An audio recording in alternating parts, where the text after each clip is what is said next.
Je veux davantage bénir l'Éternel. Lui qui m'a fait grâce d'être là. Lui qui nous a conduits jusqu'à cette nouvelle année 2025. C'est une bénédiction. Amen. Dans les turpitudes, les batailles, les vents contraires, Dieu nous a conservé sa fidélité. Dis Seigneur Jésus, nous voici, parle-moi, révèle-toi, bien-aimés tous ensemble, et nous allons prier au nom de Jésus. Demandons au Seigneur de nous parler. Demandons au Seigneur de se révéler au travers de sa parole, qu'il ouvre les yeux de ton entendement, qu'il ouvre tes yeux dans le règne spirituel pour que tu saisisses sa pensée. Ne néglige pas cette prière, bien-aimé, qui te donne de comprendre ce qu'il sera dit aujourd'hui. Demande à Dieu cette grâce. Amen. Et avec moi, je déclare, au nom de Jésus, que mes pensées soient ramenées captives à l'obéissance du Saint-Esprit. Que les forteresses de raisonnement, les systèmes de pensée pouvant m'empêcher de recevoir de Dieu soient démantelés, soient renversés. Prie là où tu es, bien-aimé. Prie. Les miracles commencent par une révélation. Quand une parole sort et que tu captes cette parole, elle commence à produire le surnaturel en toi. Elle commence à produire le surnaturel.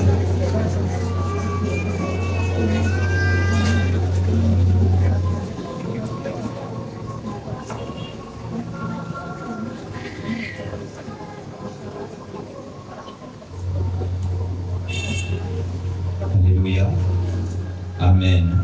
Acclamons Jésus, bien-aimé.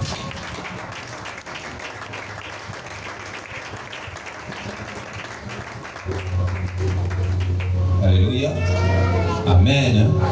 Cette année, c'est l'année de l'accélération de la construction. Quelqu'un dit accélération de la construction. Amen. Il s'agit de l'édifice de Dieu dans les deux dimensions, dimension spirituelle et la dimension physique. Pendant que tu seras construit, bien constitué sur le plan spirituel, Dieu aussi permettra que cette construction spirituelle soit visible dans ta vie. Amen. Alors le thème que nous allons aborder, c'est un thème que nous allons lancer aujourd'hui, est intitulé « Les trois piliers de l'édifice divin ». Je ne pense pas que nous allons pouvoir aborder les trois piliers aujourd'hui, mais une chose est sûre, c'est que nous poserons les fondements. Alléluia. J'aimerais que tu puisses prendre ces enseignements très au sérieux, parce que Dieu veut te parler, Dieu veut te communiquer sa pensée, Dieu veut t'exhorter. Le Seigneur veut réveiller ton esprit. Vous vous souvenez que le Seigneur a réveillé l'esprit du souverain sacrificateur, du gouverneur de Juda, ainsi que du peuple, du moins tous ceux qui allaient participer à la construction de son ouvrage. Alors, comment il a réveillé leur esprit? C'est au travers des exhortations, au travers des messages. Vous devez savoir que, ici dans la Bible, on n'a pas écrit tout ce que Agé a dit pour pouvoir booster le peuple de Dieu. Mais l'essentiel a été rapporté pour que toi et moi, nous soyons instruits. Alléluia. Pour commencer, bien-aimés, nous devons savoir qu'aucune construction humaine ne peut glorifier Dieu à moins de reposer sur ces trois piliers que je vais énumérer plus tard. Donc, ces piliers, c'est un socle, c'est-à-dire le socle stable sur lequel doit se reposer l'édifice, c'est-à-dire la maison de l'Éternel, celle que Dieu nous a confié de bâtir. Alléluia. Et nous devons savoir que la réussite de ce projet n'est aucunement basée sur l'acquisition des connaissances variées. C'est-à-dire qu'offre les différentes formations. Les formations que nous avons eues, que ce soit les formations académiques, professionnelles, que ce soit la formation même bibliothéologique, non. Mais la réussite est reposée sur notre capacité à obéir aux instructions de Dieu. Alléluia. Notre capacité à faire comment? Oui, notre capacité à discerner et à obéir aux instructions que nous donne le Saint-Esprit et surtout à mettre en œuvre chaque révélation que nous recevons à chaque étape de la construction. Est-ce qu'on est ensemble, bien-aimés? Tu ne dois pas seulement recevoir, toi qui as la pensée de Dieu, mais tu dois être capable d'implémenter, de mettre en pratique. Tu dois être capable de mettre en terre la sémence que Dieu disposera entre tes mains pour bâtir son œuvre. Amen. Et vous savez, Dieu étant un grand architecte, comme nous l'avons dit depuis le début de ce grand thème que Dieu nous a donné, c'est lui qui détient les plans ainsi que les détails. Dans le cas de Moïse, dans Exode chapitre 25, pratiquement verset 40, vous allez lire à la maison, Dieu va révéler le plan de construction de la tente de la rencontre ou encore du tabernacle que Moïse a érigé au désert. Alléluia. Quand vous lisez aussi Exode 26, on vous donne les détails. Ça dit la hauteur, la largeur, les différents éléments qui devaient entrer dans cette tente. Tout ceci a été détaillé. Dieu l'a fait. Donc nous n'allons pas construire selon notre propre plan, selon notre propre modèle. Nous devons construire selon le modèle que Dieu nous donne. Voilà pourquoi il nous est très utile d'être attentifs, de discerner quelle est la pensée exacte de Dieu et surtout d'obéir exactement à ce que Dieu nous demandera de faire. Pour cette raison, je suis en train de t'exhorter à obéir aux instructions que Dieu va te donner cette année et d'obéir sacrificiellement.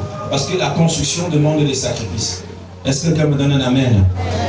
Il y a des révélations que Dieu t'a données. Il y a des prophéties qui sont sorties. Il y a des exhortations. Dieu a parlé dans ton cœur pendant que tu méditais. Mais il est temps pour toi de mettre en pratique tout ce que tu as reçu de la part de l'Éternel. Amen. Hein? Nous devons mettre en pratique tous les éléments que Dieu mettra à notre disposition pour son œuvre. Lui étant le grand architecte, celui qui a modélisé, qui a pensé et qui a modélisé toutes choses. Nous ne pouvons faire l'œuvre de Dieu avec nos propres forces. On ne peut pas bâtir cette œuvre par imitation, non. On ne peut pas photocopier un modèle ailleurs et venir coller ici. Ça ne va pas donner. Alléluia. Nous sommes dans une ère où les gens ont du mal à marcher par le Saint-Esprit parce que le cœur est rempli de beaucoup d'ambition. Et ceci justifie nos multiples échecs. Alors bien aimé, si tu t'engages avec nous dans la construction, il faut être prêt à obéir et à marcher par la foi. Parce que le Seigneur est le souverain sacrificateur de la foi que nous professons. C'est-à-dire quand tu vas exprimer ta foi devant la face du Seigneur, Dieu va manifester cela. Parce qu'il consomme ta foi. La prière que tu vas élever cette année avec foi sera recueillie dans une coupe par des anges et présentée devant l'autel des parfums. Et quand le parfum montera devant le trône, le Seigneur devrait dire, voici un bon parfum. Et ainsi il mandatera des ouvriers pour travailler pour ton compte, bien-aimé. Il t'exaucera et la bénédiction de l'Éternel reposera sur toi. Amen. Alors le modèle de Salomon n'a pas été changé dans la suite des temps. Le modèle du temple que Dieu avait donné, je veux dire le modèle que Dieu avait donné à Moïse au temple pour moi n'a pas changé. C'est-à-dire le même plan que Dieu avait donné à Moïse au temple pour moi, Salomon a gardé ce même plan. Il a construit selon le même modèle. Donc nous ne pouvons pas construire selon autre modèle que ce que Dieu a mis à notre disposition, selon le plan que Dieu nous donne. Amen. Hein? Donc, c'est la raison pour laquelle nous avons vraiment besoin d'être éveillés. L'ennemi ne doit pas te doubler, que ce soit sur le plan physique, que ce soit sur le plan spirituel. Voilà pourquoi il te faut être connecté absolument. Il te faut savoir où on va. Il te faut découvrir quels sont les matériaux que Dieu a mis à ta disposition. Toi, en tant que pierre vivante dans l'édifice de la maison de l'Éternel. Bon, peut-être je parle beaucoup avec des images. Mais au fur et à mesure qu'on va progresser, tu vas me comprendre. Amen. Tu vas me comprendre. Avant qu'on le poursuive, tu dois savoir que ton esprit est la maison de l'Éternel. Dis, mon esprit est la maison de l'Éternel. Donc Dieu n'habite pas dans ton corps physique. Dieu n'habite pas dans ton âme. Il habite dans ton esprit régénéré. Et c'est ton esprit régénéré qui est dans la maison de l'Éternel. Selon qu'il est écrit que Dieu n'habite pas des maisons construites de mains d'hommes. Dis, Dieu n'habite pas des maisons construites de mains d'hommes. Alors cet hôtel où je me tiens, on appelle l'hôtel de l'Éternel, n'est qu'une représentation. Qu'est-ce que dit représentation? Parce que Dieu ne peut pas demeurer sur cet hôtel, encore moins dans cette petite maison, en carabote. Alléluia. En plus, ce n'est pas pour dénigrer la maison, non. C'est juste pour vous montrer la grandeur de Dieu. Il dit, les cieux, c'est mon trône, la terre est mon marchepied, Jérusalem est mon sanctuaire. Ça dit que si tu partais en haut, tu ne vas jamais finir. Si tu descends qu'en bas, Dieu est plus bas que ta descente. Alléluia.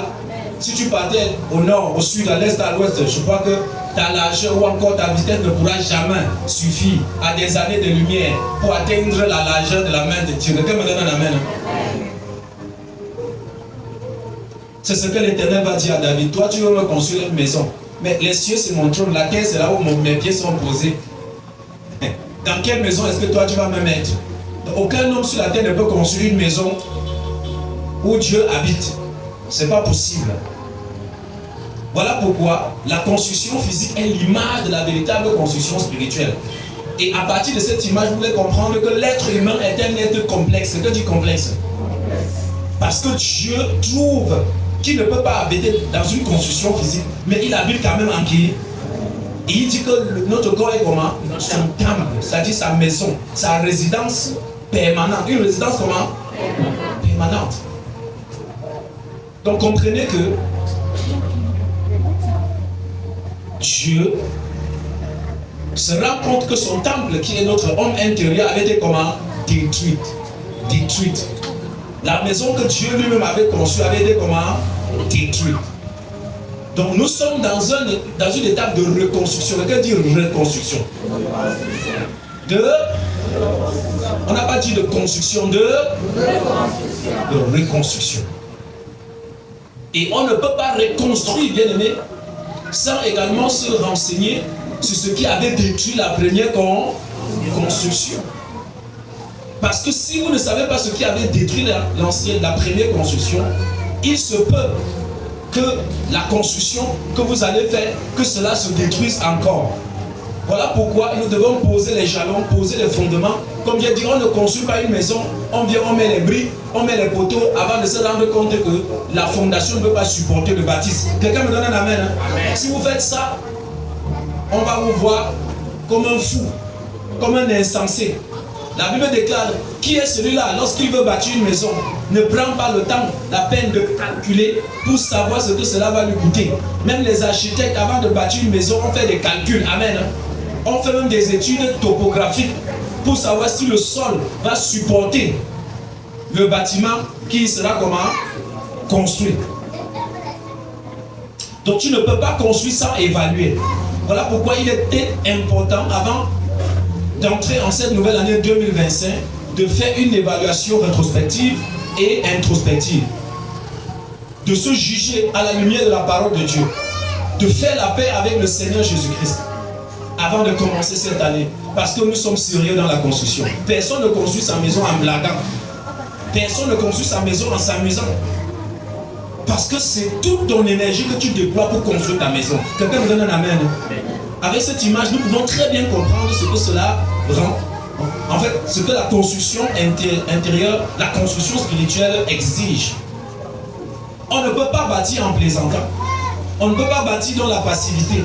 On ne peut pas bâtir dans d'anciens péchés. On ne peut pas bâtir, bien aimé, étant, je vais dire comment, étant paresseux. La construction exige du sérieux.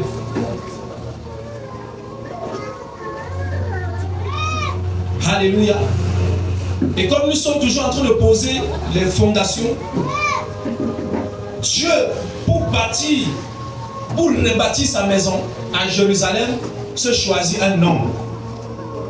Pour bâtir sa maison, Dieu se choisit toujours un homme, une femme. Dans notre cas, Dieu se choisit un couple. Maman et moi, nous sommes une personne. Amen.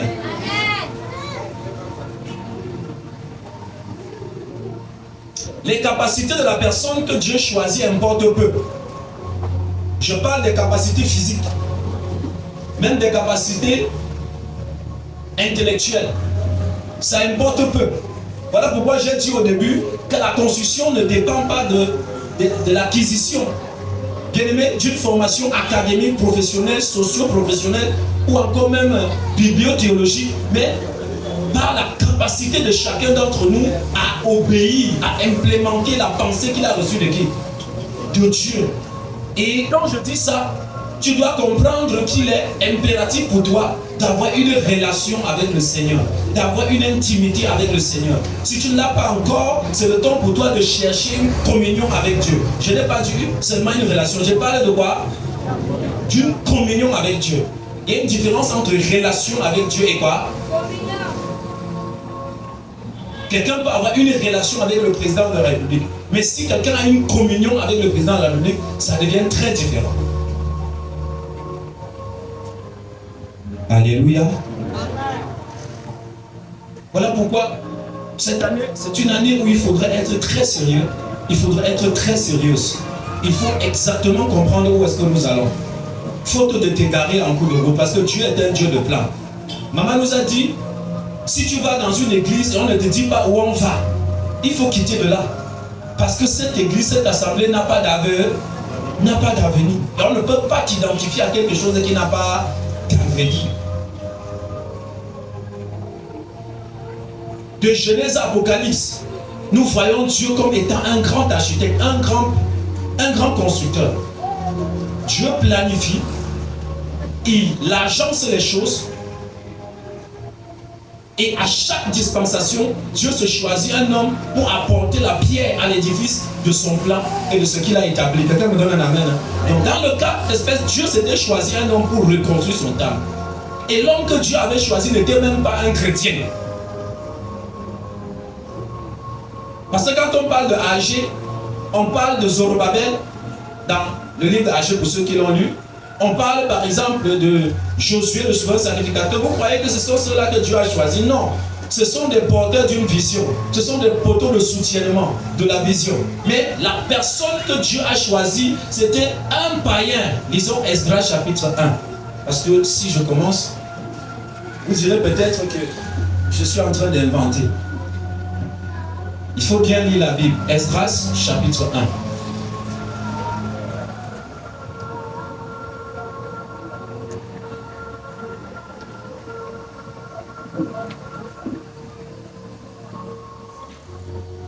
Et les sols là-bas, vous descendez. Vous allez trouver les Néhémies, etc. J'aimerais qu'on lise cela ensemble. Trouvons le passage. Esdras chapitre 1. Je vais donner un signal, nous allons lire ensemble parce qu'il faudrait que tu retiennes cela. Alléluia. Nous y sommes. Derrière les sommes là. Apprenez à avoir une Bible physique. Et non seulement une Bible numérique. Vous en avez besoin. Vous allez vous habituer au fur et à mesure. C'est très important. Alors on y va. 1, 2, go. La première année de Cyrus, roi de Perse. On va recommencer. On y va. 1, 2, go. La première année de Cyrus, roi de Perse, afin que s'accomplisse la parole de l'Éternel prononcée par la bouche de Jérémie, l'Éternel réveilla l'esprit de Cyrus, roi de Perse, qui fit faire de vive voix et par écrit cette publication dans tout son royaume. Lisons la publication. Ainsi parle Cyrus, roi des Perses. L'Éternel, le Dieu des cieux, m'a donné tous les royaumes de la terre et il m'a commandé de lui bâtir une maison à Jérusalem en Juda. L'Éternel m'a commandé de faire comment? De De lui oh, on est ensemble, on s'entend, acclamons la parole de Dieu. Alors nous sommes d'accord que c'est à qui que Dieu a donné l'ordre de bâtir? À qui? À Cyrus. Qui ne le savait pas? Tu lèves ta main là où tu es. Waouh. Amen. Hein? Aujourd'hui tu le sais.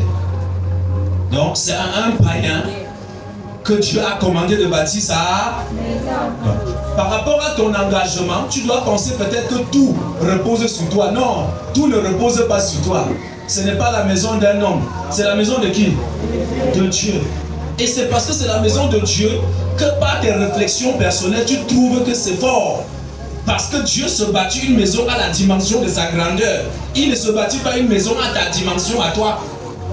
Quelqu'un me donne un amen. Hein? Et le royaume des cieux est un grain de s'élever. Ça veut dire, la caractéristique du royaume des cieux, c'est quand Dieu prend une chose qui n'a pas de valeur, et puis Dieu fait grandir cette chose. Et Dieu utilise cette chose pour confondre les sages. Quelqu'un me donne un amen. Hein? Si simplement que ça. Donc, Dieu va se choisir un homme, Cyrus. Et notons que Cyrus n'avait aucune connaissance des mesures ou encore du plan de construction du temple de Jérusalem en Juda. Il n'avait aucune connaissance. Mais Dieu lui avait confié la responsabilité de faire comment? De construire. Alors, Cyrus va donc appeler les connaisseurs, c'est-à-dire Josué, alléluia, Zorobabel. Dieu lui-même va susciter un prophète pour lancer la lettre de construction et tout l'ensemble du peuple. Et il va mettre à leur disposition tout l'or et tout l'argent. C'est-à-dire ce qu'il fallait pour construire sa maison. J'aimerais te faire comprendre que Dieu connaît des personnes entre les mains de qui il a mis tout ce qu'il faut pour toi. Pour te bâtir spirituellement et pour te bâtir physiquement. Qui pouvait soupçonner, est-ce que Josué, Israël pouvait soupçonner que l'Éternel c'est-à-dire que l'Éternel réveille l'esprit d'un païen pour bâtir une maison qui a été détruite? Quelqu'un me donne un amen, hein? Non, il ne pouvait pas s'imaginer. Donc, le plus important pour Israël était d'obéir. Quelqu'un dit obéir. C'était de se lever par la foi et de poser des actions qu'ils étaient censés faire comment? Poser. Pour que la maison de Dieu soit comment? Bâtie. Alors Cyrus a retiré de la maison de ses dieux, parce que lui, il n'adorait pas le Dieu d'Israël. Lui, il adorait le Dieu de son père Nebuchadnezzar. Alors, tout ce qui avait été volé pendant la déportation, Cyrus a retiré tout ce qu'on avait extrait comme bien, comme trésor dans le temple de Jérusalem, et il a tout restitué. Quelqu'un dit tout restitué. Voilà pourquoi j'aimerais que tu saches une chose. C'est que ce qui t'a été volé, Dieu est sur le point de te restituer ça. C'est de ça qu'il s'agit. Parce que déjà pendant la construction, les choses volées sont automatiquement restituées. Ta santé doit être comment? Restituée. Ton argent doit être comment? Restitué. Oui, c'est de ça qu'il s'agit. Cyrus va commander à tous les rois d'au-delà de la mer. C'est-à-dire partout où son gouvernement étendait ses racines. Il a commandé que tous les rois mettent à la disposition d'Israël tout ce dont ils avaient besoin pour bâtir quoi? Le temple de Dieu. Oui, il y aura un bouleversement dans ton lieu de service. Oui, Dieu va bousculer parce que son temple doit être comment? Bâti. Il y aura un bouleversement au-dedans de toi. Sentimentalement, émotionnellement, Dieu va te connecter aux ailes de destinée qu'il faut pour que son œuvre soit comment? Bâtie. N'oublie pas que tu fais partie de son œuvre. Nous ne parlons pas seulement sur le plan physique. Voilà pourquoi tu es là. Voilà pourquoi Dieu t'a amené là. Voilà pourquoi Dieu est en train de s'adresser à toi. Dieu est en train de te parler depuis un certain temps. Parce que jusqu'à présent, il me semble que beaucoup n'ont pas pris conscience de ce qui se trouve dans ce thème. de ce que renferme ce thème. Je n'aimerais pas vous flatter, bien-aimés, mais je vous dis ce que le Seigneur est en train de nous communiquer. Donc Dieu se choisit un homme pour bâtir sa maison. Et Israël ne savait pas que les provisions étaient déjà disponibles. Parce qu'au temps de Salomon, imaginez-vous que David, le père de Salomon, a amassé durant toute sa vie des trésors, des biens pour bâtir quoi? La maison de qui? D'Éternel. Et quand Salomon lui-même il arrive, il remplit encore, c'est-à-dire il s'approvisionne, il cherche les biens, il rassemble tout ce qu'il faut, de l'or, de l'argent, du bois d'acacia, il rassemble tout.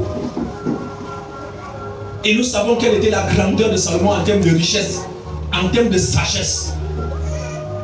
La Bible déclare que l'or était courant dans les rues de Jérusalem. Quelqu'un venait au palais royal et était reçu par Salomon. Quand la personne sortait, il comprenait que sur la terre, il n'y avait pas Dieu comme qui? Comme Salomon. Même la reine de Saba se déplaçait de l'Éthiopie et est arrivée à Jérusalem. Et a dit à Salomon, Salomon, ce qu'on m'a raconté là, ce n'est même pas la moitié de ce qu'on m'a raconté là que moi j'ai vu.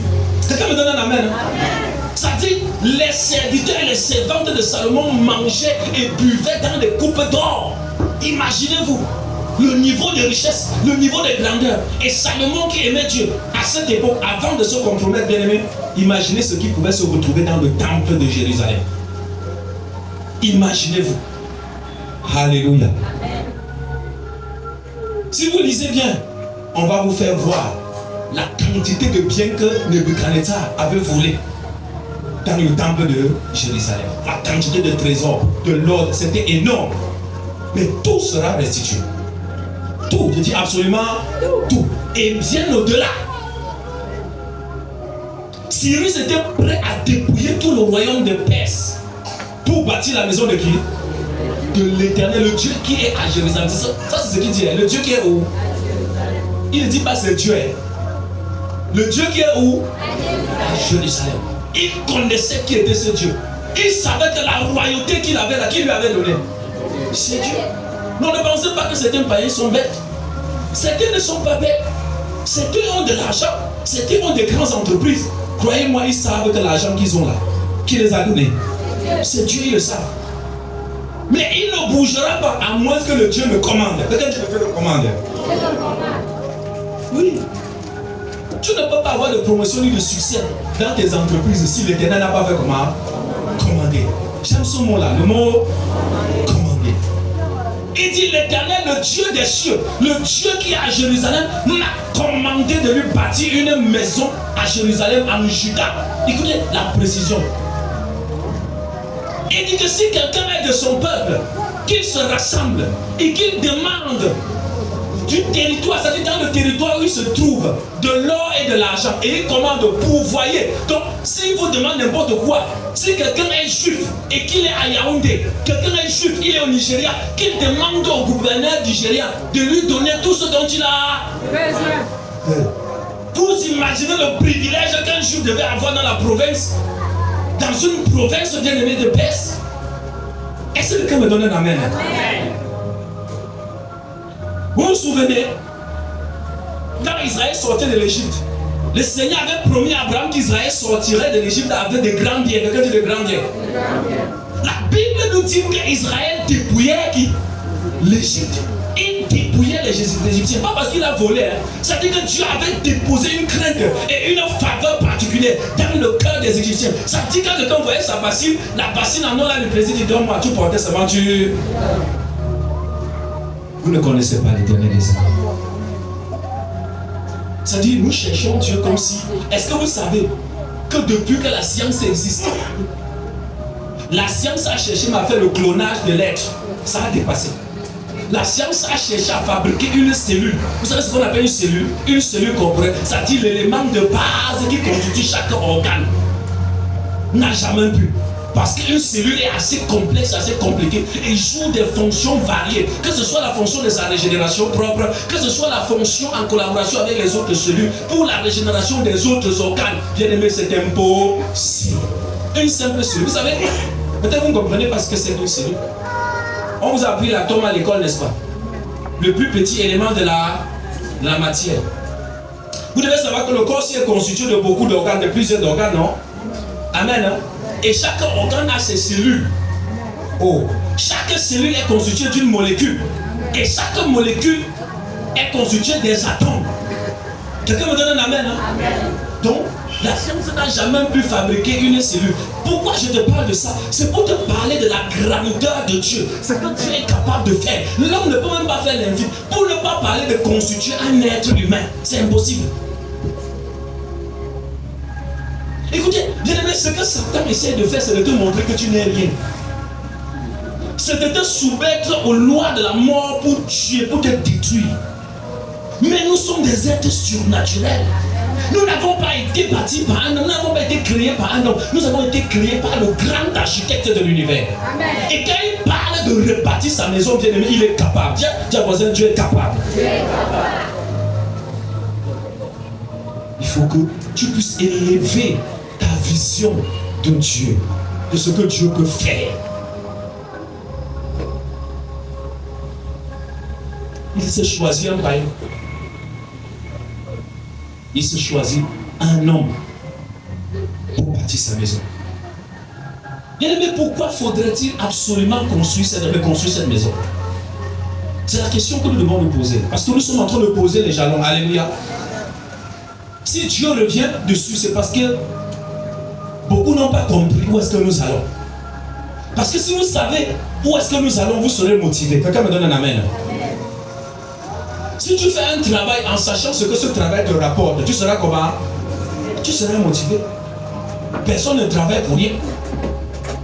Personne ne travaille pour rien. Même ceux qui servent Dieu avec espérance. Avec espoir. Alléluia. La Bible dit qu'on n'amusellera pas le bœuf quand il foule le grain. Et la parole de Dieu dit que Dieu ne se soucie pas du bœuf. Donc quand le bœuf la sème là, parce qu'auparavant on cultivait avec le bœuf, on mettait le monstre et on attachait et quelqu'un se tenait derrière, il frappait, le bœuf avançait et pendant que le bœuf avançait, le bœuf devait faire en sorte qu'il fasse la semaille. Alors on disait que ce bœuf là pendant qu'il sème doit aussi manger un peu.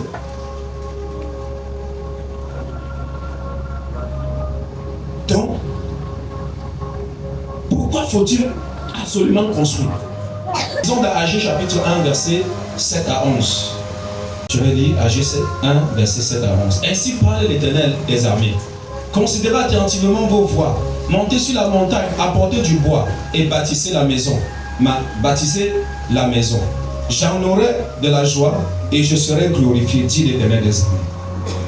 Montez sur la montagne, apportez du bois et bâtissez la maison. J'en aurai de la joie et je serai glorifié, dit l'Éternel. Vous comptiez sur beaucoup et voici vous avez eu peu. Vous l'avez rentré chez vous, mais j'ai soufflé dessus. Pourquoi? Dit l'Éternel des armées, à cause de ma maison qui est détruite. Tandis que vous vous empressez chacun pour sa maison. C'est pourquoi les cieux vous ont refusé la rosée et la terre a refusé ses produits. J'ai appelé la sécheresse sur le pays, sur les montagnes, sur le blé, sur le mou, sur l'huile, sur ce que la terre peut rapporter, sur les hommes et sur les bêtes, et sur tout le travail des mains. Quelqu'un me donne un amen? Amen. Ce texte répond à la question pourquoi construire. Nous construisons parce que c'est la condition sine qua non pour manger et de rassasier, pour que la sécheresse s'arrête, pour que ce que tu mets au sol là puisse te produire, pour que ton investissement puisse te rapporter. C'est la condition pour que Dieu soit glorifié. Autrement dit, pour que ta prière soit exaucée. Quand tu dis notre Père qui est dans les cieux, que ton nom soit comment? Que ton nom soit... Dieu va te répondre que pour que mon nom soit sanctifié, il faut que tu construis ma maison. Donne-moi un amen. Est-ce que quelqu'un me comprend? Quand tu dis Seigneur, que ton nom soit sanctifié, Dieu te répond, mon fils, pour que mon nom soit sanctifié, tu dois faire comment? Construire ma maison. C'est tout. Tu dois construire ma maison. Je vais entrer en profondeur, bien aimé, pour que vous me compreniez. Dieu savait qu'Israël n'était pas en train de vivre selon le plan qu'il avait établi avant la fondation du monde. Israël était psychologiquement destitué, sentimentalement destitué, moralement destitué, financièrement dépourvu. Israël était détroussé, dépouillé, malheureux. Israël était dans une position inconfortable. Au point où Israël a décidé, non, je me bats pour moi. Moi, je cherche mes ambitions, c'est-à-dire je cherche mes moyens pour réussir. Quelqu'un peut donner un amen. Et bien que chacun a engagé ses moyens pour réussir, bien aimé, à la fin, c'était toujours sans bon résultat. C'était toujours malheureux. La situation était désastreuse. C'était du désarroi. C'était la honte. Et Dieu vient leur donner la solution en leur faisant savoir, bien que sur le plan physique, vous ne voyez aucun rapport entre la construction de ma maison et votre bien-être. Mais je vous le dis que c'est moi l'Éternel qui bénit. Si vous construisez ma maison, moi l'Éternel, je serai heureux. Et alors je relâcherai ma bénédiction. Je relâcherai ce que tu es en train de faire, comment? Chercher. Ceci revient à la parole qui déclare, chercher quoi? Premièrement, le royaume des cieux. Pendant que tu demandes à Dieu, Seigneur, donne-moi l'argent, Dieu te dit, arrête la prostitution. Tu me dis, donne-moi l'argent, Dieu te dit, arrête le mensonge, la ruse. Tu dis, Seigneur, oui, bénis mon entreprise. Dieu dit, arrête la frappe. Parce que à cause de cette frappe, quand Dieu regarde son temple, quand Dieu regarde sa maison est détruite. Pendant que tu dis, Seigneur, élève-moi, Dieu te dit, arrête l'orgueil. Je ne peux pas élever les orgueilleux. Moi, je rabaisse les orgueilleux.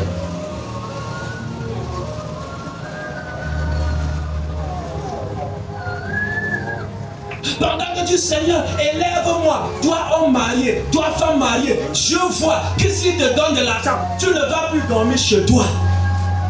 Dieu dit, deviens sérieux. Deviens sérieuse. Ma maison est comment? Détruite. Ce n'est pas ta configuration originelle que je vois. Moi, je t'ai créé, il n'y avait pas de ruse en toi, il n'y avait pas de mensonge en toi, il n'y avait pas de manipulation en toi, il n'y avait pas de calomnie en toi. Mais moi, quand je te regarde, tu es détruite. Je ne peux pas te bénir dans cet état. Je ne peux pas relâcher ma grâce dans cet état. Tu dis, Seigneur, donne-moi les dons de guérison, les dons de miracles. Tu aimes quand on t'appelle au grand. Tu aimes quand on t'adore, quand tout le monde se prosterne devant toi. C'est alors que tu te sens. Alléluia. Celui qui essaye un peu de te dire des défauts, il devient ton ennemi le même jour. Tu n'aimes pas ce genre de personnes. Tu aimes quand on te dit ce que tu veux entendre. Dieu te dit qu'il ne peut pas te bénir dans cette condition. Il ne peut pas lâcher ce don de guérison, ce don de miracle. Parce que là, les scandales qu'on voit là, tu feras partie de ces personnes. Tu vas faire coucher les fidèles, tu vas monter sur eux. C'est sur leur dos là que tu vas commencer à prêcher. Si moi l'Éternel, je relâche ça.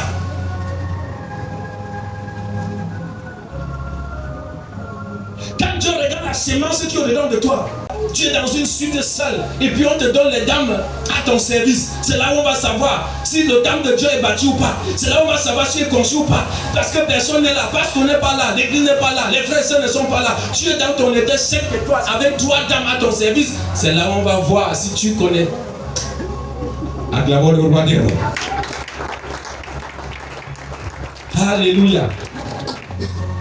Si ta sainteté là a été sincère.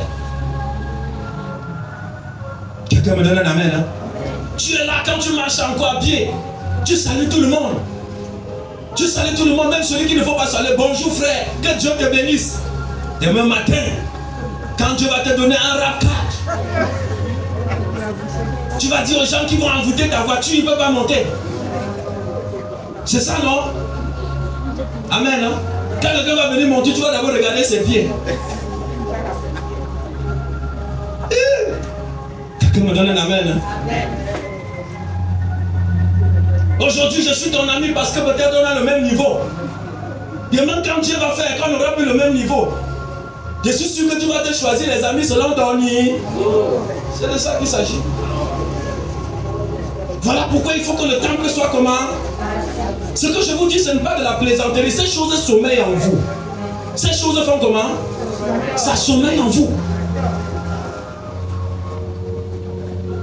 sûr que tu viendras dormir sur la même natte où toi et moi on se retrouve souvent pour taper les mains? Frère, quand Dieu va bénir, va élever, voici comment tu vas taper les mains.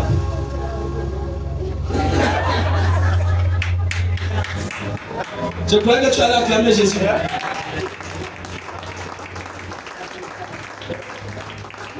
Quand Dieu va élever, voici comment. Quand tu étais pauvre. Mais quand Dieu bénit, voici comment tu commences à danser.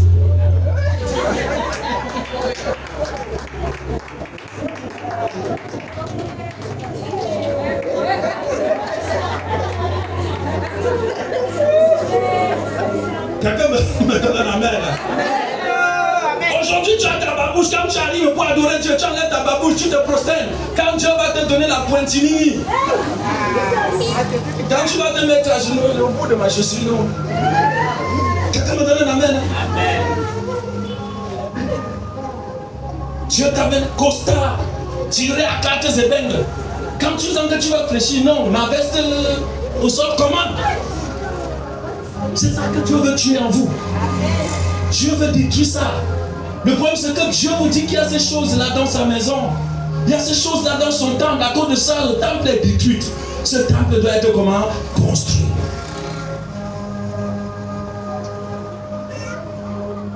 Nous on a vu ces choses, bien aimés. Des frères qui dormaient sur la natte comme nous, à la veillée. Mais quand Dieu les a bipés, Dieu va dire béni. Dieu a fait comment?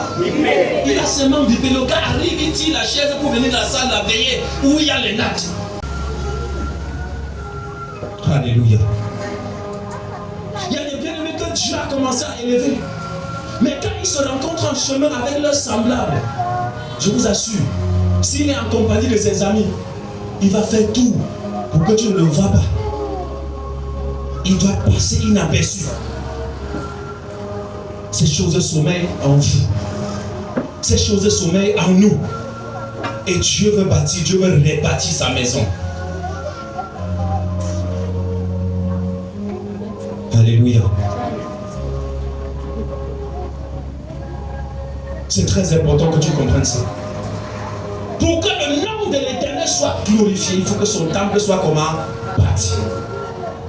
Voilà pourquoi tu vas voir une personne, il est béni, elle est bénie. Dieu ne trouve pas une difficulté à donner et à ajouter, encore à ajouter. La Bible déclare à celui qui en a, on ajoutera. Mais à celui qui n'en a pas, c'est-à-dire on va récupérer le peu que tu as. Parce que le temple de Dieu est comment? Détruit. C'est pour te façonner. C'est pour te transformer. C'est pour que tu retrouves le sens de la vraie vie par la vie que ce monde nous propose. Est-ce qu'on est ensemble, bien-aimés? Regardez aujourd'hui le scandale dans le corps du Christ. Regardez. Ce sont les païens, les inconvertis qui nous jugent maintenant du dehors. À cause de ce que nous faisons, à cause des scandales, à cause de quoi? C'est pas toujours à tort. Parce que quand vous voyez ce que les gens font, et on leur dit, et on vous fait savoir que ce sont des chrétiens, ce sont des serviteurs de Dieu.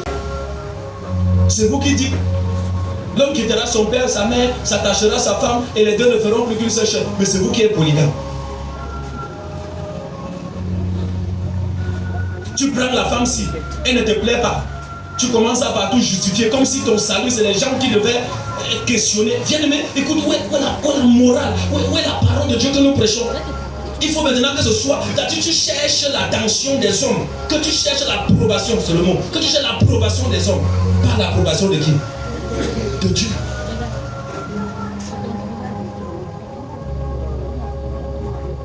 Alléluia. Donc demain matin, vous m'entendez que j'ai divorcé avec ma femme, parce qu'elle n'était pas bien. Et j'ai pris une autre personne. Et tu continues à taper les mains. Hé papa, moi je suis avec toi jusqu'au bout. C'est pas la sorcellerie ça. Je suis sauf qu'avec toi. On ne juge pas un serviteur de Dieu. Oui, c'est vrai. C'est vrai. Mais les cœurs sont comment à l'intérieur? Les cœurs sont comment à l'intérieur? Je veux faire comment de tout ce que je vous raconter là? Comment c'est sucré, c'est calme, on s'entend, c'est Dieu qui m'avait révélé. Donc on a oublié que c'est Dieu qui m'avait révélé. C'est toutes ces choses-là qui montrent, qui fragilisent le corps de Christ, qui fait en sorte que le temple de Dieu soit comment détruit. Vous devez savoir, le temple que Salomon avait construit était un temple glorieux. Et Salomon a vécu pendant 40 ans de paix, 40 ans de règne, 40 ans de grâce, 40 ans de félicité. Mais après 40 ans, vers les années 586, bien aimé, Nebuchadnezzar est venu. Israël a été averti par un prophète que l'Éternel a suscité. C'est-à-dire le prophète Jérémie. Pendant des années, Jérémie prophétise depuis le temps de quoi? D'Osias, d'Akas, de Jotam, tous ces rois d'Israël, jusqu'au temps de Josias même. Le peuple d'Israël n'a pas pu fléchir. Pourquoi? Parce que l'Éternel avait demandé à Israël, quand il est arrivé en terre de Canaan, de détruire les Cananéens. Mais ils sont allés passer les alliances avec les Cananéens. Et les Cananéens habitaient au milieu d'eux. Les Cananéens furent un piège pour eux. Voilà, comme ça, Israël se détournait de la loi de son Dieu pour s'attacher aux divinités des Canaan. Pour épouser les femmes comment? Cananéennes. Moi je vous ai dit, on n'épouse pas n'importe quelle femme. On n'épouse pas n'importe quel chaton. N'épouse pas parce qu'il est propre, il a une belle démarche, il a les plaquettes de chocolat frais. Les plaquettes de chocolat, il y en a en enfer, il y en a beaucoup. Je croyais que tu allais acclamer Jésus.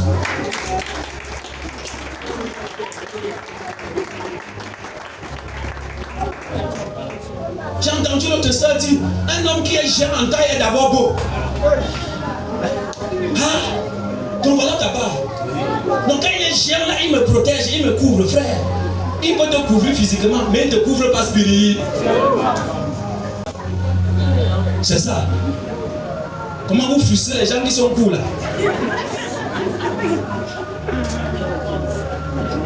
Alléluia. Yeah. Les critères du monde ici nous dépassent. C'est de ça qu'il s'agit. Rebâtissons ensemble la maison de l'Éternel. Voilà qu'en 586, pendant le règne de Joachim, Nebuchadnezzar, Dieu va le dépêcher, va donner un raclé à ce peuple. Moi, ce n'est pas le temple physique là qui est important pour moi. Le cœur de mon peuple est perverti. Va me détruire ça. Ce n'est pas le plus important. Écoute, le plus important n'est pas l'argent que Dieu veut te donner. Le plus important n'est pas l'or. Le plus important n'est pas ton élévation. Le plus important n'est pas le mariage. Dieu te regarde de l'intérieur. Tu es déconstruit de l'intérieur. Le souci de Dieu, c'est que tu sois reconstruit. La sorcellerie t'a plié de toutes les manières. La sorcellerie t'a vandalisé le temple de Dieu. La mort y règne. Le séjour des morts a fait de ton corps son nid. Tu ne veux pas être délivré de ces choses. Tu ne te soucies pas de ces choses, de ton état spirituel, de ton état intérieur.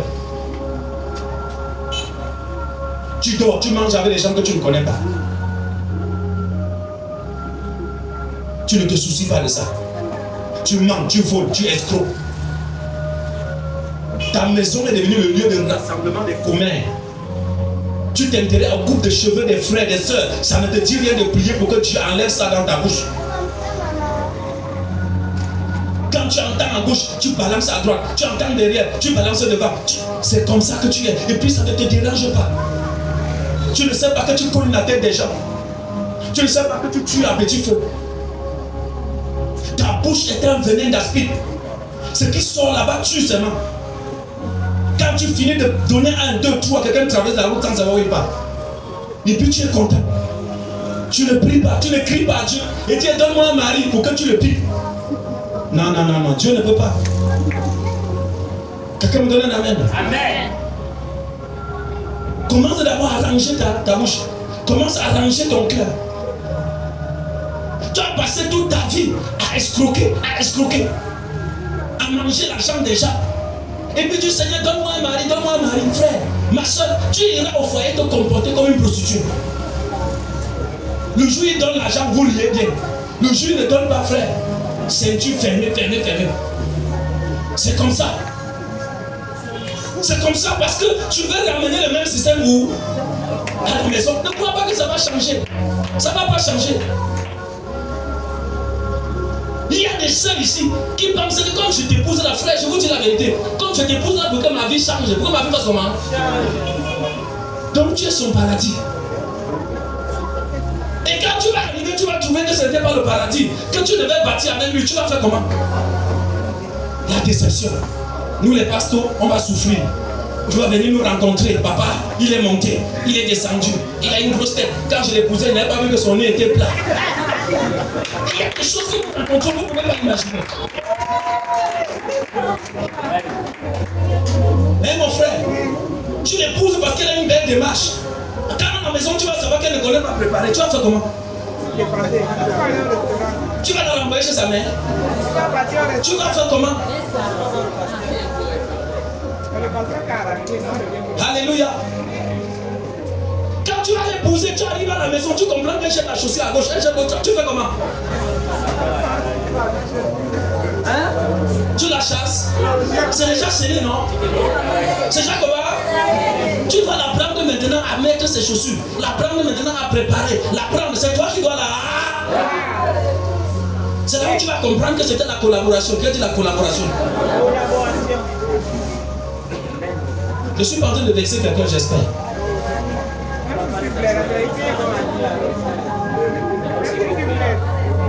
Alléluia. Voilà pourquoi Dieu permet les fiançailles. Tu attends pas là 3 jours, tu veux seulement aller déjà mettre à la maison. Chaud. Alléluia. À moins que Dieu t'a dit que direct, que tu es prêt. Alléluia. Même quand Dieu te dit, il y a des choses à faire. Alléluia. Ce sont ces choses que Dieu veut détruire, Ce sont ces choses qui ont détruit le temple de Dieu. Tu as vécu d'une certaine manière. On ne te parlait pas fort. D'ailleurs, même que tu as grandi, tu as ton âge là, ton père, ta mère ne t'ont jamais fouetté, jamais. La chicotte n'est jamais passée sur toi. Tu arrives, on te gronde, mon frère. Quand on te gronde seulement, tu dis, merde, tu es qui? Tu es mon père? Tu es ma mère? Quelqu'un me donne la main là. Parce qu'on t'a jamais fait ça. On fait tout bien, on va. Pour qu'elle fasse parler, tu vas soumettre-toi, non? Parce que je te dis quoi, quand vous vous séparez, je ne peux même pas. Quand le jour où vous rencontrez, j'étais là. C'est pour vous dire une vérité, bien aimé.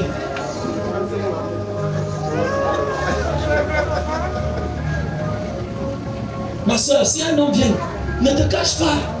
Alléluia. Quand on est dans les fiançailles, ne cache pas ton vilain caractère. Laisse-moi parler comme ça. Si tu es une casseuse de verre, commence par casser un. Oh, pour l'acclamation, là, ça va.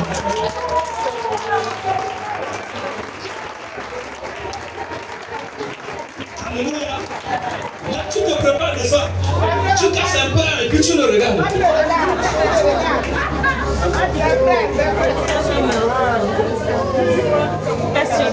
Alléluia. Tu commences un peu à te préparer. Tu t'échauffes un peu. Alléluia. Faut pas que le jour là ça arrive. Comment quand je vous dis ces choses, vous croyez que c'est la blague? C'est pas la blague. Là où on est là, il y a des choses comment? À l'intérieur. Il y a des choses. Quelqu'un me donne un amen, hein? Amen. Donc ma soeur, je parle comme ça pour que tu apprennes à préparer maintenant. Quelqu'un me donne un amen, hein? Amen. Donc tu dois apprendre maintenant à faire de la bonne cuisine. Tu te renseignes sur ce qu'il aime. Dieu veut changer ça. Toi la soeur là, on t'a toujours donné. Tu n'as jamais pensé que toi aussi tu peux donner. Tu arrives là-bas, donne. Moi, c'est toujours moi. Ton argent de venir ne suffit jamais, ton argent de pain ne suffit jamais, tu ne donnes jamais rien. Tu ne sais pas comment offrir aussi quelque chose à quelqu'un. Hey! Quelqu'un me donne un amen, hein? Donc, parce que la vérité, quand elle a besoin de la femme, on retournera avec qui? C'est le verset là que tu lui places chaque matin, chaque soir. Quand tu l'accueilles, même pas un bonjour, les besoins de la femme se retournera vers son mari.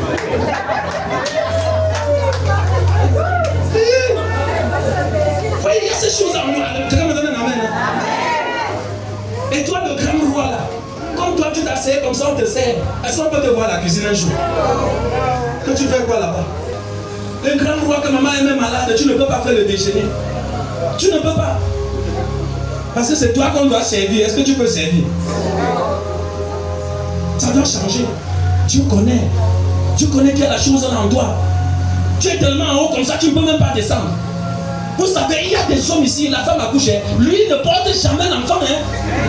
Il fait comment? Il ne porte jamais. Quand l'enfant l'a plaint, il se lève, il dit moi, dis donc ça, il part au salon se coucher au canard. Oh, reste avec l'enfant là. Mais touche l'enfant là, tu vas confirmer que c'est son enfant. Prends une décision sur l'enfant là sans le consulter, tu vas confirmer. Quelqu'un me donne un amen. Tu dois être enseigné, acclame le roi des rois.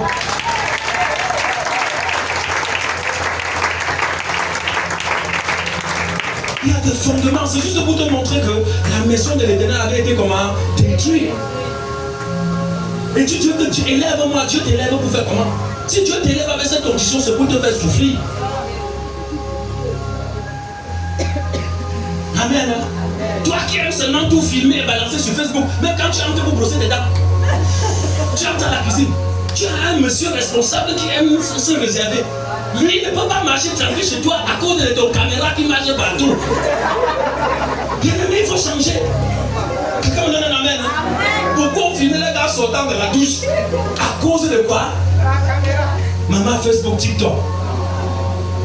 Il faut que tu sois responsable. Tu sois comment? Responsable.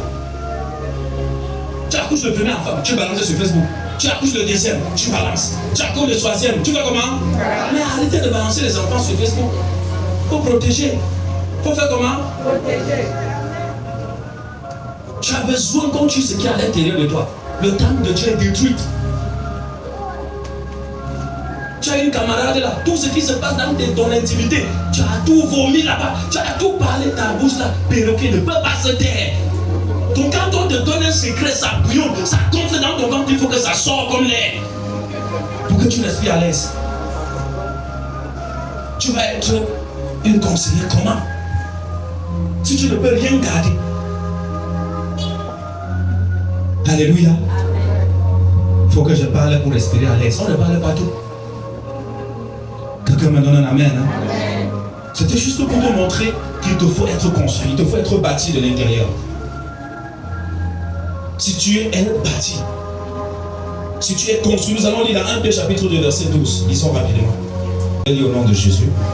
Ayez au milieu des païens une bonne conduite, afin que là même où ils vous calomnient, comme si vous étiez des malfaiteurs, ils remarquent vos bonnes œuvres et glorifient Dieu au jour où il les visitera. Et glorifie Dieu le jour où il est. Toi-même, la façon dont tu te comportes, laissez quelqu'un dans ton quartier peut se convertir. Quelqu'un dans ton lieu de service peut se convertir. On dit ayez des bons comportements, une bonne conduite.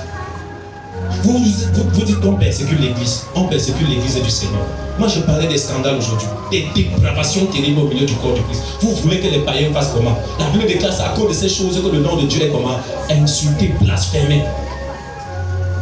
Pourquoi? Parce que quand tu viens dans la maison de Dieu, tu es tellement couvert. Mais là-bas, tu es en sexy, matelot. Ta jupe est longue jusqu'ici. C'est comme ça.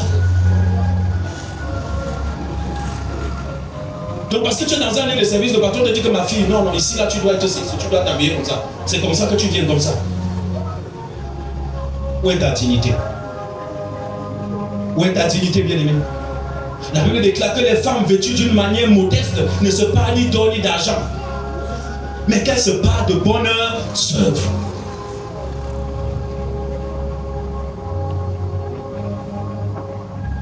Elles se parent de bonnes œuvres. Qu'elle soit humble. Tout ce qui te plaît, c'est ton apparence. Mais à l'intérieur, il n'y a rien. Tu n'as pas soigné ta beauté intérieure. Il suffit que quelqu'un t'aborde pour voir le scandale sortir. On t'aborde, ce qui sort de toi, c'est mauvais. Parce que tu n'as pas pris le temps de travailler ton intérieur. Chacun d'entre nous devons travailler plus notre intérieur que notre apparence physique. Quelqu'un me donne un amen. Amen. Tu dois faire un travail profond sur toi-même. Tu dois savoir comment tu es. Et figurez-vous qu'il y a des gens ici qui ne savent même pas comment ils sont. C'est-à-dire qu'ils n'acceptent même pas qu'on les reproche. Quand on te dit que tu as même telle chose, il dit non, laisse ça, c'est toi qui es mauvais. Quelqu'un me donne un amen. Hein? Amen. C'est-à-dire quand on remarque, chaque quelque chose qui est évident aux yeux de tous, on te dit que tu es comme ça. Mais tu fais tout pour discuter, frère. Donc, toi qui discutes là, tu vas chercher la solution à la chose là. Déjà que tu n'acceptes même pas. Tu n'acceptes même pas ton défaut. Tu as ton passé, sois humble. Ça c'est de l'orgueil. Et parfois au plus profond de toi, tu sais que ce qu'on te reproche est vrai. Vous voyez les gens ici, hein? Quelqu'un te cause un tort. Mais quand tu viens vers la personne tourne ça comme ça, c'est toi qui dois lui demander des excuses. Il y a des gens rusés comme ça. Frère, arrête avec la ruse là. Ma soeur, arrête avec la ruse. C'est la ruse. Dieu ne va pas t'approuver. Tu vas gagner devant lui. Mais tu ne peux pas gagner devant Dieu. Amen. Dieu va te confondre un jour. Quelqu'un me donne un amen. Amen. Il y a même les gens qu'on les attrape avec la main dans le sac. Ils te tournent. Spécialisés sur le serpent. Ça, c'est pas Dieu. Ça, c'est le serpent. Et le monde s'y va dans ce sens. Non. On t'attrape la main dans le sac. Accepte au moins ce qu'on t'a attrapé. Il y a des gens ici, là, quand on t'attrape sur quelque chose, tu commences à invoquer autre chose qui n'a rien à voir avec ce qui vient d'arriver. Tu racontes tous les démons que tu avais rencontrés dans tes rêves, le jour où vous avez rencontré. Bien aimé, ça, ce n'est pas ça. Reviens au petit chose. Quelqu'un me donne un amen. Amen. Il y a des personnes ici dehors, quand tu lui reproches pour une chose, lui, il va commencer à te rappeler tous tes défauts, tous les défauts que tu as déjà eu. Ça, c'est de l'orgueil. Dieu, c'est de l'orgueil. Personne n'est parfait. On s'améliore, chacun d'entre nous, jour après jour. Accepte. Ça ne te coûte rien, ça ne va rien manger sur toi. La Bible déclare que mieux que vous pouvez, soyez en paix les uns les autres. Il y a même parfois toi-même, tu as raison. Comme tu as raison là, tu signes seulement la mort seulement. Il y a des gens ici, ça dit, quand la personne a raison, et tu cherches à le faire comprendre qu'il n'a pas raison, frère, vous allez vous gâter là. On va mettre la Bible à côté, cogner d'abord les deux coups de poing. Parce que là, il faut que tu le fasses savoir que tu as quoi? Que tu as raison, frère. Ma soeur, tu ne peux pas patienter. Maintenant, ça ne marche pas, sois calme. Le calme fouette plus que le bavardage que tu fais là. Je ne te dis pas que ce sera facile, mais il faudrait que tu te mettes à l'œuvre pour pouvoir bâtir un caractère d'un homme et d'une femme de foi. Et c'est ça à quoi Dieu nous a appelés.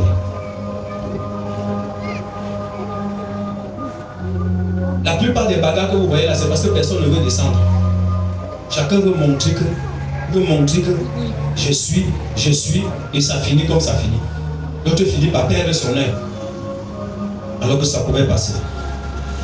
Okay. Ayez une bonne attitude au milieu des non-croyants. Ça veut dire, même s'ils vous calomnient, ils savent dans leur cœur que vous êtes une bonne personne. Au plus profond d'eux, ils savent que vous êtes différent. Quelqu'un me donne un amen. Hein? Le jour où il aura un vrai problème, il viendra se confier à toi. Ça, je vous le dis en vérité. Il viendra se confier. La Bible déclare, là même où il vous calomnie, comme si vous étiez des malfaiteurs, il remarque vos bonnes actions et glorifie Dieu le jour où il est visiteur. Sache que tu n'as pas fermé la porte, de même que Dieu t'a visité. Demain matin, Dieu peut aussi visiter ton ami païen que tu vois là. Et Dieu peut passer par ton caractère, peut passer par ton comportement, par ta manière de faire. C'est vrai, il y a des dons de Dieu, il y a des capacités de Dieu, tu exhortes bien, tu parles bien, ça touche les cœurs. Mais quand on voit ton comportement, ça sent mauvais. Et c'est ça que Dieu va arranger. C'est ça que Dieu va arranger. Alléluia. Vous savez, nous avons été influencés d'une manière ou d'une autre par notre éducation, par la culture, par les lois de nos régions de Sipo. Maintenant, tu dois permettre à Dieu de travailler, de façonner, de te donner autre chose et de te bâtir selon le plan qu'il a élaboré pour toi avant la fondation du monde. Quelqu'un me donne un amen. Si tu ne te laisses pas éduquer, tu seras forcément éduqué. Aujourd'hui, bien aimé, à cause des scandales qu'on rencontre dans le Seigneur, à cause de ces choses, la destruction du temple de Dieu. Plusieurs des nouvelles religions maintenant, hein, je vous le dis en vérité, à cette époque aussi c'est grave. Il y a la religion Facebook, il y a la religion TikTok, où chacun se choisit son pasteur selon sa convenance. Il suffit que tu t'abonnes seulement à une page et puis c'est bon. Alléluia, tu as tes prédications constamment. Pour quelle finalité? Oui, Facebook, c'est une religion aujourd'hui. Là-bas, tout le monde est pasteur, tout le monde est moralisateur, tout le monde est donneur de leçons, tout le monde est coach. On va bien te coacher là-bas. Quelqu'un me donne un amen. C'est le temps d'accepter l'éducation de Dieu pour te façonner. pour te transformer. Parce qu'un peuple sans révélation, un peuple sans guide est un peuple perdu, est un peuple égaré. Si tu n'as pas quelqu'un sur toi qui peut t'influencer, qui peut tirer tes oreilles, qui peut te dire attention, fais attention, tu es fini. Quelqu'un me donne un amen. Tu dois avoir quelqu'un qui peut t'arrêter, qui peut te dire non. Je vous le dis en vérité, il y a des foyers où Dieu a donné une femme comme le remède de son mari. C'est-à-dire la femme est capable de voir où tu arrives et te dire chérie, fais attention. Quelqu'un me donne un amen. Fais attention. Mais comme nous là, on a tout le cœur gonflé, on veut tout monter, on monte quoi, je ne sais pas. Il faut que tu tombes. Et puis même quand tu reviens, même demander pardon, il y a moyen. Tu commences seulement à sourire, acheter les gros poissons comme ma frère. Les femmes là, parfois, ce n'est pas les gros poissons. Alléluia. Si c'est pour ma chérie, non, elle aime que tu le reconnais. Quand les gros poissons, c'est ton problème. Amen. Hein? Que tu le reconnaisses. Que tu le reconnais. Et puis la paix revient. Après ça, tu peux acheter les gros poissons. Ça a sa place. Acclamons le roi des rois. Quelqu'un est fâché contre toi. Aujourd'hui, tu rentres avec les chaussures. Demain, tu rentres avec les habits. Après, tu rentres avec. Est-ce que c'est le pardon là-bas? Je sais que tu parles dans ton cœur, tu rentres avec. Alléluia. Mais ce n'est pas le pardon, c'est l'orgueil. De l'orgueil, il faut reconnaître ton erreur. Il faut reconnaître. Pas l'humilité de reconnaître. Pas que tu viennes toujours avec les choses et tu viens. Ça va pas arrêter ça. Tu vas confirmer qu'on n'a pas pardonné le jour où tu vas faire l'autre. Ça va sortir comme la bombe. C'est là où tu vas confirmer que tu n'avais rien fait. Que tu n'avais pas étouffé ça. C'est réciproque. Amen. Il y a des femmes qui ne savent pas demander pardon. Ils ne savent pas demander pardon. On va tourner comme ça, chérie, chérie. Tout ça là. Parce que tu ne veux pas demander pardon. Il faut demander pardon quand tu as tort. Quand ça ne va pas, tu tournes quoi. Ça, c'est l'orgueil qui est au-dedans de toi. Quand je parle comme ça, il faut aller traiter ça. Ce n'est pas pour t'amuser la galerie, bien aimé. Le plus important n'est pas que tu ris et que tu rentres, tu restes la même personne. Non. Quand tu rentres, la change, mets cette parole en pratique. Deviens un homme, une femme différente. Laisse le Seigneur te bâtir. Qu'on amène. Dans la construction, bien aimé, nous devons nous préparer aux oppositions. Vous voyez que le temple de Dieu avait été détruit, comme je le disais, en 1686, avant Jésus-Christ. Et c'est en 538, sous l'encouragement d'Agé et le prophète Zacharie, qu'Israël va commencer la construction du temple. Alléluia. Dans des challenges et dans des oppositions. Que ce soit au temps de Cyrus, ils ont expérimenté l'opposition. Quand vous voyez entre 586 et 538, il y a carrément 18 années. Ça veut dire, quand ils ont commencé la construction, il y a eu tellement de batailles. Et la plupart des batailles venaient des personnes, c'est-à-dire de ces païens avec qui Israël avait fait des alliances en terre de Canaan, quand Dieu les avait demandé de les détruire. C'est eux qui se soulevaient pour écrire contre Israël, contre le baptême du Seigneur. Il y a des choses que Dieu te demande de détruire, tu ne détruis pas. Mais si tu commandes la destruction, ces choses-là vont se soulever bien aimé contre toi pour détruire ta construction. Quelqu'un me donne un amen. Donc ces ennemis-là, ce n'est pas seulement le diable, ce n'est pas seulement Satan, c'est le vilain caractère que tu as. Le Seigneur dit quand il voulait bénir Israël, l'iniquité d'Éphraïm et la méchanceté de la Samarie se révéler. Il y a des choses autour de toi qui sont ensommeillées. Ces choses vont se lever quand la bénédiction va frapper à ta porte. Et cette chose ne vient pas pour construire avec toi. La chose vient pour faire comment? Pour détruire.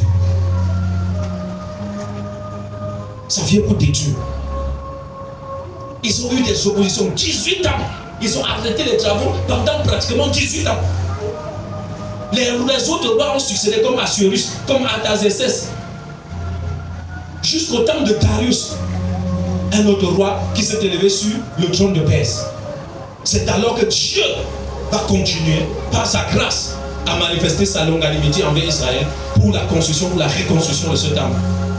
C'est alors que Dieu va réveiller en même temps Agé et Zacharie pour prophétiser, pour encourager le peuple à recommencer la construction. Sinon, le peuple était déjà déçu. Le peuple était dans la désolation. Notre nation est dans la désolation. Notre pays pleure. Mais sachez, ce n'est pas l'histoire d'homme. Il faut que le Seigneur se manifeste.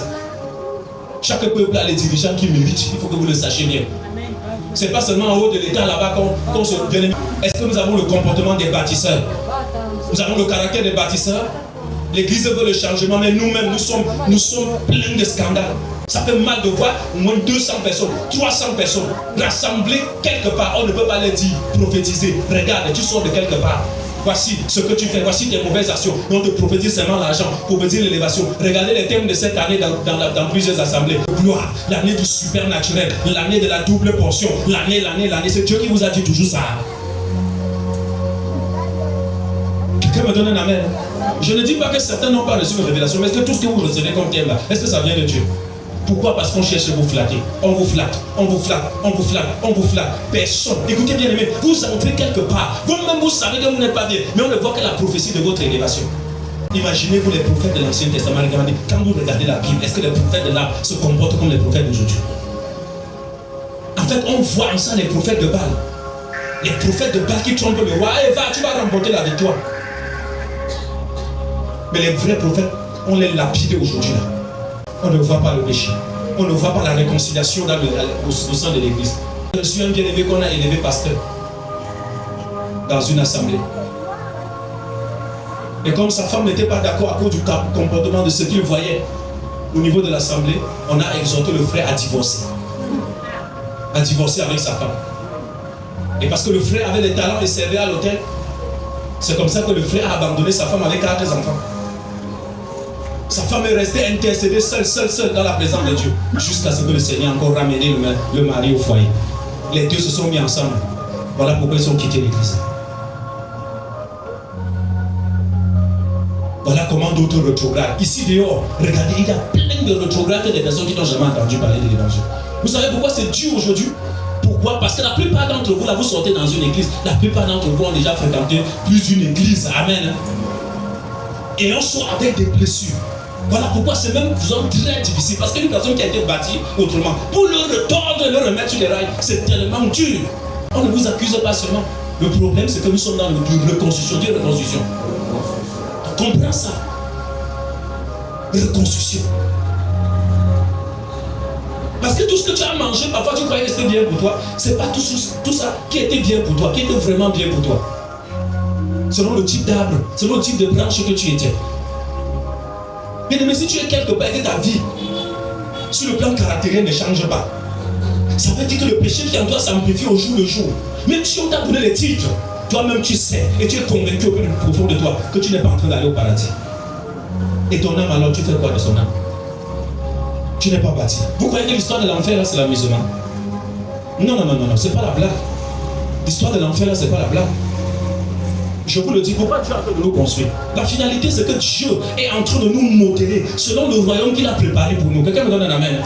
Et la course qu'on était en train de prendre là, c'est une course qui nous amène dans le séjour des morts. Ça nous amène en enfer. On ne peut pas s'amuser avec son âme. On ne peut pas s'amuser avec son salut. Tu ne peux pas parce que l'argent ne vient pas. Toi, tu renies Dieu. Parce que le malin ne vient pas, tu renies Dieu. Parce que notre travail ne donne pas, tu renies Dieu. Il y a plusieurs qui restent à la maison. Pourquoi? Parce qu'ils n'ont pas eu la Bible pour venir à l'église. Imaginez-vous. Tu te plais dans ce péché parce que ce gars te trompe, il te donne les 500 francs, tu es content. Et ton âme est en train de périr, mais tu restes là. Tu es en train d'être détruit, mais tu restes là. Tu ne peux pas quitter ce péché. Tu ne peux pas quitter cette fornication. Tu ne peux pas quitter cette maison-là. Est-ce que tu sais que tu es en train d'aller en enfer? Est-ce que tu sais que tu es en train d'aller dans le séjour des morts? Est-ce que tu sais que tu es en train de détruire ta vie? Bien aimé, il s'agit d'une éternité séparée de Dieu, d'une éternité sans espoir, sans espérance, dans un feu, dans un tourment. Est-ce qu'avec ces choses-là, on rétrograde quand on veut s'engager avec Dieu? Beaucoup font le chantage à Jésus. Chaque fois, il faut qu'on coupe pour prendre ton sac, pour te ramener. Pourquoi? Est-ce que tu n'as pas pris conscience qu'il s'agit de ton salut? À chaque fois, on va te supplier, reste. Non.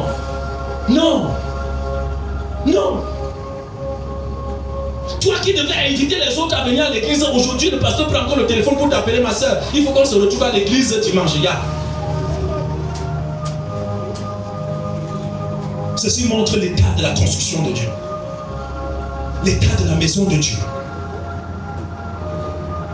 Ça fait 3 ans qu'on est ensemble. Ça fait 3 ans que tu me connais. Tu veux encore qu'on te dise quoi? Qu'on te presse quoi, bien-aimé? Pour que tu t'engages à marcher avec Dieu. Pour que tu prennes une décision ferme.